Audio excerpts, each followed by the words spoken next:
जय शिवराय. नमस्कार मित्रांनो, शुभ सकाळ. अगदी हिवाळ्याला सुरुवात झालेली आहे. छानपैकी बघू शकता कसे धुकं पडलेले आहेत. तर हिवाळ्यामध्ये मित्रांनो नैसर्गिकरित्या तुम्हाला माहितीच असेल की या झाडांची पानगळ होते. ही पहा, या लिंबूच्या झाडाची कशी पानगळ झालेली आहेत बघू शकता. हे पहा, तुम्हाला झाड देखील दाखवतो. आणखी भरपूर लिंबू आहेत. झाड बघा कसे मोकळे झालेले आहे, पाने सगळे गळून पडल्याने. हे पहा, ते आता गळून पडल्यानंतर मित्रांनो छानपैकी फुटवे येणार. आणखीन त्याला भरपूर लिंबू मिळणार आपल्याला. तर इथे बघू शकता पाने किती पडलेले आहेत. हे निसर्गाचं चक्र आहे.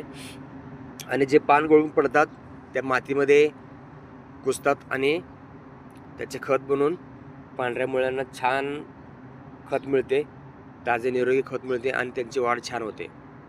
आणि निसर्गाचं चक्र आहे. जंगलामध्ये देखील मित्रांनो असं तुम्ही पाहिलं असेल,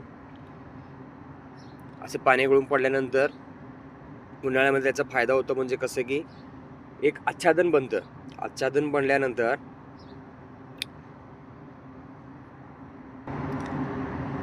बनल्यानंतर त्याच्यावरती ऊन पडून देखील खाली मातीला ऊन न लागल्यामुळे माती मऊ राहते आणि ओलसर राहते. तर उन्हाळ्यामध्ये हे झाड जगू शकतात. ते बघू शकता किती छानपैकी पडले. इथे पेरूचे पानं देखील पडलेले आहेत. पेरूचं झाड देखील आहे इथे बघू शकता. हे बघा पेरू आहेत.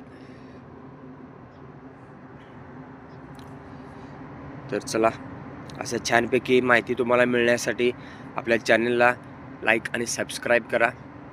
तर पुढच्या व्हिडिओमध्ये भेटूया. धन्यवाद.